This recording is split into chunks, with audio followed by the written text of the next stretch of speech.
결국 내란 속의 윤석열이 파면됨으로써 조기 대선도 확정됐습니다. 다만 그럼에도 여전히 내란 대행 한덕수가 대선 공고일 지정을 안 하지 않을까 하는 일말의 걱정이 있는데 민주당도 역시 이를 좌시하지 않았습니다.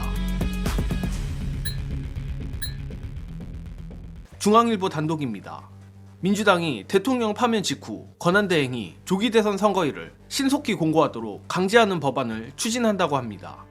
안 그래도 한덕수는 내란 상설특검 추천 의뢰도 하지 않고 있고 헌재에서 명백히 위헌이라고 판단을 했음에도 마흔역 재판관을 임명하지 않고 지금까지 버티고 있는 등 걸어다니는 위헌 위법 그 자체인 상태인데 민주당도 이런 한덕수가 조기 대선 선거일 공고를 뭉개서 어떻게든 대한민국을 혼란으로 밀어넣을 거란 불신이 팽배한 상태인지라 이러한 가능성을 원천 차단하겠다는 것입니다.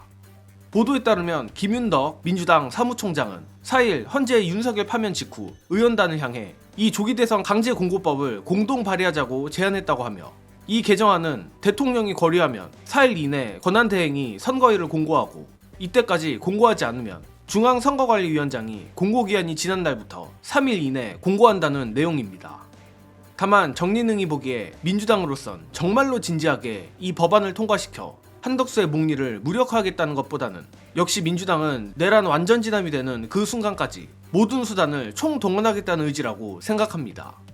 사실 일전에 여러분께 공유드린 바 있지만 한덕수의 막판 선거일 미공지를 막을 방법이 또 있는데 바로 한동수 전 대검 감찰부장이 말한 선거일 공표를 위한 임시지휘 가처분 신청 등입니다. 그러나 이 역시 한덕수가 법률상 데드라인인 14일까지 선거일 공고를 하지 않을 시에 헌재에 가처분 신청을 한 것이라 문영배 이미선 재판관이 퇴임하는 18일까지 시간이 너무나도 촉박하다는 불안 요소가 있습니다. 물론 어제 윤석열이 파면되고 한덕수가 노태악 중앙선관위원장과 통화했다는 보도가 나간 것을 보면 제 아무리 한덕수도 대선일을 공고하지 않고는 못 빼길 거라 생각은 하지만 앞서도 말했듯 한덕수는 걸어다니는 위헌 위법 그 자체이며 정예능은 저 내란 세력을 절대 믿지 않습니다. 특히나 이번 내란 정국, 탄핵 정국을 거치며 더 확실하게 느낀 것은 절대 누군가의 선의와 상식에만 기대서는 안 된다는 것이며 더욱이 내란 속의 윤석열과 밀접한 관련이 있는 자들은 두말할 필요가 없습니다. 이미 여러 매체에서 헌재가 민주당의 최후 통첩에 잔뜩 겁을 먹고 기존 4월 11일로 예정했던 탄핵 선고일을 일주일 앞당겼다는 후일담이 나오는 판인데 그렇기에 민주당이 헌재를 향한 가처분 신청 그리고 오늘 보도된 민주당의 한덕수 무력화법 등 그야말로 국회가 가진 모든 수단을 총동원하겠다는 경고를 하지 않으면 한덕수는 절대 움직이지 않을 겁니다. 자, 정말 윤석열 파면이라는 가장 큰 산을 넘었음에도 여전히 뒷심을 발휘해야 할 부분들이 너무나 많습니다. 또한 명백한 민주주의 파괴 범죄 내란을 전 국민이 지켜봤음에도 그 수개의 파면까지 무려 4개월이나 걸린 것도 그렇고 그 내란을 진압하려는데 온갖 기괴한 논리들을 갖다 붙이며 회방을 놓는 기득권들의 민낯이 어떤 것인지도 이번 내란을 통해 분명하게 까발려졌습니다.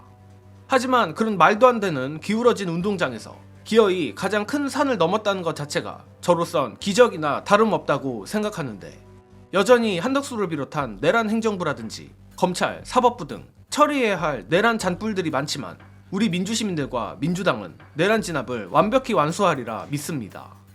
끝으로 유시민 후계자 헬마우스 임경빈 작가의 감동적인 지난 4개월간의 내란 진압 평가 공유드리며 이번 소식은 여기서 마치겠습니다. 시청해주신 여러분 감사합니다.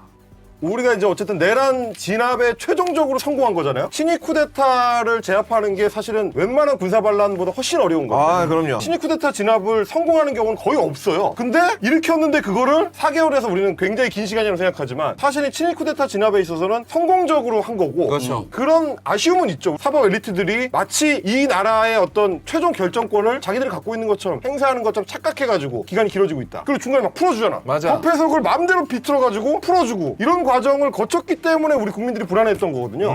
근데 결과적으로 보면 그래도 우리니까 한 거예요. 친구랑 얘기를 하다 그 생각이 문득 들려요. 저도 이걸 이렇게까지 오래 해야 돼? 라고 했는데 그 친구가 그 얘기를 하는 거야. 야, 만약에 대한민국이 이렇게까지 수준 높은 민주주의 국가가 아니었으면 윤석열은 그날 밤에 처형당했다. 저도 그 얘기를 들으니까 아, 이게 뭔지 알겠더라고요. 국민들이, 시민들이 그걸 기다려줘요. 이게 우리 민주주의의 어떤 현 주소고 이게 우리 민주주의 힘이거든요. 네. 어쨌든 결과적으로는 시스템 안에서 우리가 해결을 본 거예요. 전 세계가 지금 지켜보고 있는데 대한민국이라는 선진국은 친일 쿠데타를 어떻게 진압하는지 보자. 근데 법과 헌법적 절차에 맞춰서 깔끔하게 끝낸 거지.